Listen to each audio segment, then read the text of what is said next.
రాకాలోకంకి స్వాగతం. జై హింద్ మిత్రులారా. జూలై 20వ తారీఖు ఈ తేదీని మార్క్ చేసుకుని ఉంచుకోండి. ఈ తేదీన ఏదైనా పెద్ద సంఘటన జరగచ్చు. ఢిల్లీలో బాగా అల్లర్లు జరగచ్చు, లేకపోతే కొందరు యువకులు పార్లమెంటు వైపు పరుగులు తీస్తూ పార్లమెంట్ యొక్క బ్యారికేడ్లను తెంచి లోపలికి వెళ్లేందుకు ప్రయత్నించవచ్చును. పోలీసులు వాళ్ళపైన లాఠీచార్జ్ చేసినట్లయితే వాళ్ళందరూ అక్కడే ఊపిరందక నేల మీద పడిపోయినట్టుగా చాలా పెద్ద ఎత్తున డ్రామా చేసేసి దాన్ని కెమెరాలు షూట్ చేసి జాతీయ పత్రికలు మీడియా సంస్థల పతాక శీర్షికల్లో దాన్ని పెంచి రెండింతలు మూడింతలు ద్విగుణం బహుళం చేసేసి హడావిడి చేసేసేటటువంటి అవకాశం ఉంది జూన్ 20వ తారీఖున. ఎందుకంటే కాక్రోచ్ జనతా పార్టీకి ఓపిక నశించింది. ఏ ఉద్దేశం కోసమైతే వాళ్ళ ఉద్యమం ప్రారంభమైందో ఆ ఉద్దేశం అయిపోయింది. వాళ్ళు జనమలాగా తండోపతండాలుగా వచ్చేస్తారు, ప్రజలు తమ వెనక నిలబడతారు. తమ నాయకత్వంలో ఢిల్లీలోకి వెళ్ళి జనతా ఆరహా హై సింహాసన్ ఖాళీ కరో అని నినాదం ఇచ్చేసేసి నరేంద్ర మోదీని కల్లాపుచ్చుకుని కిందకి లాగేసేసి ఆ స్థానంలో అభిజిత్ దీప్కే కూర్చుంటాడు, లేకపోతే దేశ రాష్ట్రపతిగా సోనం వాంగ్చుక్ కూర్చుంటాడు. ఈ రకమైనటువంటి కొన్ని కలల్ని గని వాళ్ళు ఉద్యమాన్ని ప్రారంభించారు. ఉద్యమం ముందుకు సాగటం లేదు, జనం రావటం లేదు. అన్నిటికన్నా ముఖ్యము ఏ జెన్ జీ పేరు చెప్తున్నారో ఆ జెన్ జీ రావటం లేదు. వాళ్ళందరి దగ్గర డిగ్రీల మీద డిగ్రీలు చేస్తూ హాస్టల్ తిళ్ళు తింటూ జేఎన్యూలో జామియా మిలియా ఇస్లామియాలో అప్పటికే వృద్ధులైపోయినటువంటి విద్యార్థుల వేషం వేసుకున్నటువంటి యాక్టివిస్టులు వస్తున్నారు. యువకులు కనపడటం లేదు. మొదట్లో ఆసక్తితో వచ్చినటువంటి బీహార్ నుంచి యూపీ నుంచి వచ్చినటువంటి యువకులు ఇక్కడ ఏమీ లేదు తినడం తప్ప అని చెప్పి నెమ్మదిగా కుతుబ్ మినార్ని చూశారు, లాల్ కిలాని చూశారు, నెమ్మదిగా ఢిల్లీ రైలు ఎక్కి వెళ్ళిపోయారు. ఇప్పుడు అక్కడ మిగిలింది ఎస్ఎఫ్ఐ కార్యకర్తలు.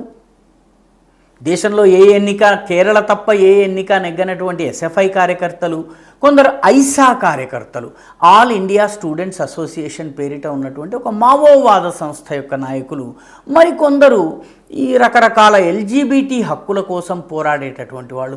మొదట్లో కనిపించినటువంటి ఆడవేషం వేసుకున్నటువంటి మగవాళ్ళు కూడా ఈ మధ్య ఎందుకో ఉద్యమ స్థానంలో కనిపించటం లేదు జాగ్రత్తగా గమనించినట్లయితే. ఎందుకంటే వాళ్ళకి ఎక్కువ పబ్లిసిటీ వస్తుంది, ఉద్యమానికి పబ్లిసిటీ రావడం లేదు. కాబట్టి మేరా లింగ్ మేరీ ఇచ్ఛా, నా లింగం నా ఇష్టం అని చెప్పేసేసి ఎవరైతే ఉద్యమాలు చేశారో వాళ్ళందరినీ పక్కకు దోసేస్తే జనం లేరు. దేశంలో ఉన్నటువంటి మీడియా వీళ్ళని పట్టించుకోవడం లేదు. వీళ్ళు మేధావులు లాంటి వాళ్ళు, రకరకాల వాళ్ళు వచ్చేసేస్తారు. బాలీవుడ్ వచ్చేస్తుంది అనుకున్నారు. బాలీవుడ్లో కూడాను ముట్లుడిగిన వాళ్ళు తప్పితే పనికొచ్చే వాళ్ళు ఎవరు కూడాను, జెన్జీకి ఐకాన్స్గా పనికొచ్చే వాళ్ళు ఎవరు కూడాను రావడం లేదు. జీనత్ అమాన్ వచ్చారు. జీనత్ అమాన్ యొక్క చిట్ట చివరి సినిమా 25 సంవత్సరాల క్రితం వచ్చింది. జెన్జీకి అసలు జీనత్ అమాన్ ఎవరో తెలియదు. ఈ మధ్య వాళ్ళకి అసలు ఎవరెవరో కూడా తెలియడం లేదు. చిట్ట చివరికి ఎవరో ఒకళ్ళు రావాలి అని పిలిస్తే చంద్రశేఖర్ రావణ్ వంటి ఎంపీలు వచ్చారు. వచ్చేసారి ఎన్నికల్లో గెలవనటువంటి ఎంపీలు వచ్చారు. ఆ తర్వాత అఖిలేష్ యాదవ్ ఫోన్ చేశారు, వ్యక్తిగతంగా రాలేదు. అరవింద్ కేజ్రీవాల్ తప్పనిసరి పరిస్థితుల్లో వచ్చారు, ఎందుకంటే 20 రోజులైంది నిరాహార దీక్ష స్టార్ట్ చేసి, కాబట్టి ఆయన వచ్చారు. పాపము అఖిలేష్ యాదవ్ భార్య డింపుల్ యాదవ్ వచ్చింది. అక్కడ ఉన్నవాళ్ళ రాజకీయ పరిజ్ఞానం ఏమిటంటే డింపుల్ యాదవ్ను డింపుల్ కపాడియా అన్నారు. డింపుల్ కపాడియా కూడా 20 సంవత్సరాల క్రితం నాటి హీరోయిన్. ఇప్పుడు తల్లి వేషాలకు కూడా రావడం లేదు. కాబట్టి జెన్ జీ అని చెబుతున్నటువంటి వాళ్ళ దగ్గరికి జెన్ జీ వెళ్ళడం లేదు. ఈ ఉద్యమం ఢీలా పడిపోతుంది. మరొక వైపు పత్రికలు పట్టించుకోవడం లేదు. తరువాత వీళ్ళని రకరకాల సోషల్ మీడియాలో ఎక్స్పోజ్ చేస్తున్నారు. వీళ్ళు రీల్స్ చేయడమే తమ జీవన పరమావధిగా పనిచేస్తున్నారు. దానివల్ల కొంత ఏదో ట్రాక్షన్ వస్తుందని భావిస్తున్నారు. కానీ ఆ ట్రాక్షన్ ఆన్ గ్రౌండ్ అది కనిపించటం లేదు. గ్రౌండ్ మీద కనిపించకుండా మేఘాల్లో కనిపించేటటువంటి ట్రాక్షన్ వల్ల ఎలాంటి ఉపయోగం లేదన్నది అభిజిత్ దీప్కేకి, అతని మిత్రమండలికి అందరికీ అర్థమైపోయింది. ఎందుకంటే అక్కడికి వచ్చేటటువంటి ఆమ్ ఆద్మీ పార్టీ నేత అయినటువంటి విజయ్ దహియాకి ఉద్యమం కన్నా తన సొంత డాన్స్ పటిమను, నృత్య పటిమను ప్రదర్శించడం చాలా ఇష్టమైపోయింది. వీళ్ళందరిలో ఆటలో అరటిపండు ఎవరంటే సోనం వాంగ్చుక్. సోనం వాంగ్చుక్ నిరాహార దీక్ష చేస్తున్నారని చెబుతున్నారు, కానీ ఆయన కొంత ద్రవాన్ని తీసుకుంటున్నారు, అది ప్రోటీన్ ద్రవము అని చెప్పి అనుమానాలు వ్యక్తమవుతున్నాయి. పరీక్షించేందుకు అనుమతినివ్వటం లేదు. పైగా ఆయన ముఖం మీద కెమెరా పెడితే అభిజిత్ దిగ్కే వచ్చి మీరు ఈ కెమెరా ఆయన ముఖం మీద నుంచి తీసేయకపోతే ఆయన నిరాహార దీక్ష ఎలా చేస్తారు అని వాదించటం మొదలుపెట్టారు. నిరాహార దీక్ష చేసే వ్యక్తి యొక్క ముఖం మీద కెమెరా పెడితే తప్పేమిటి అంటే బాత్రూముల్లోనో ఇంకే రహస్య ప్రదేశాల్లోనో మామూలుగా నీళ్లు తాగుతున్నట్టుగా, ఏదో ప్రోటీన్ జ్యూస్ని తాగుతున్నట్టుగా అక్కడ అనుమానాలు వ్యక్తమవుతున్నాయి. ప్రోటీన్ జ్యూసులు తాగుతూ ఎంతకాలమైనా కూడాను మనము నిరాహార దీక్ష చేయవచ్చు. దీనికి అత్యద్భుతమైనటువంటి ఉదాహరణ ఐరోమ్ షర్మిల. ఐరోమ్ షర్మిల అనేటటువంటి మణిపురి మహిళ ఎప్పుడో జరిగినటువంటి ఒక పోలీస్ అత్యాచారానికి వ్యతిరేకంగా 16 సంవత్సరాలు అన్నం తినలేదు. మిగతా తినాల్సినవి, లోపలికి వెళ్ళాల్సినవన్నీ ముక్కు ద్వారా ఒక ట్యూబ్ ద్వారా ఆమెకి వెళ్తుండేది.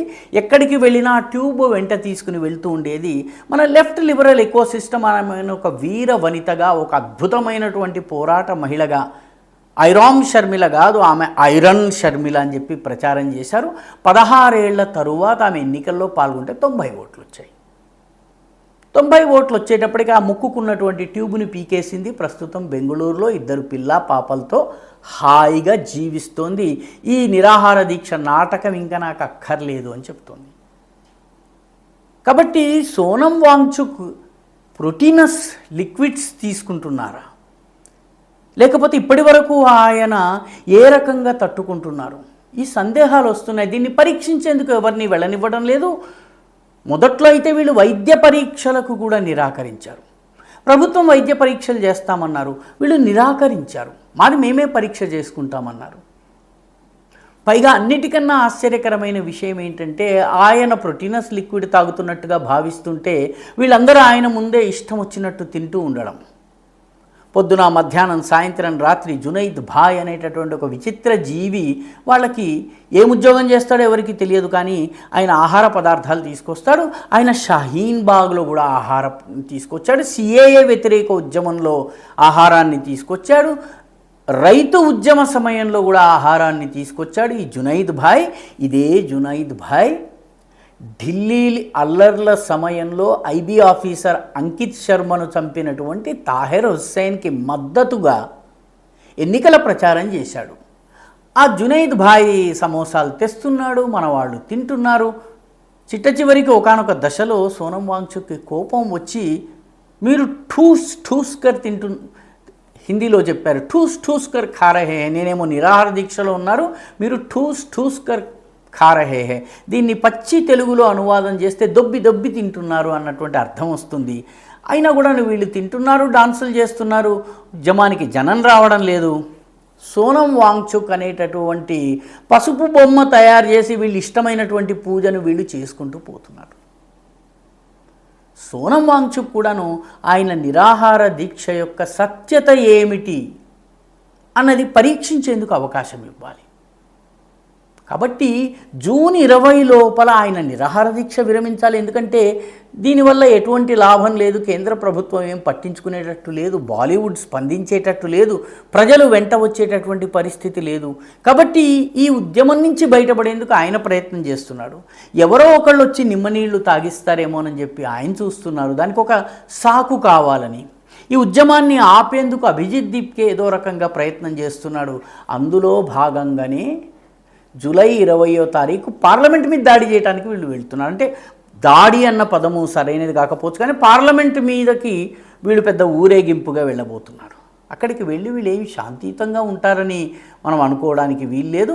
వాళ్ళ మీద లాఠీ పడినా, ఇంకొకటి జరిగినా పతాక శీర్షికలు అయిపోతాయి. దాని ద్వారా తమ ఉద్యమాన్ని నెమ్మదిగా ఆపాలి. కాబట్టి ఇప్పుడు వీళ్ళకి ఎస్కేప్ రూట్ కావాలి. ఎవరికి వాళ్ళకి పారిపోయే రూట్ కావాలి. ఆ పారిపోయే రూట్ కోసమే అందరూ తాపత్రయపడుతున్నారు. బొద్దింకలు ప్రస్తుతము భోజనం గురించి ఆలోచిస్తున్నాయి.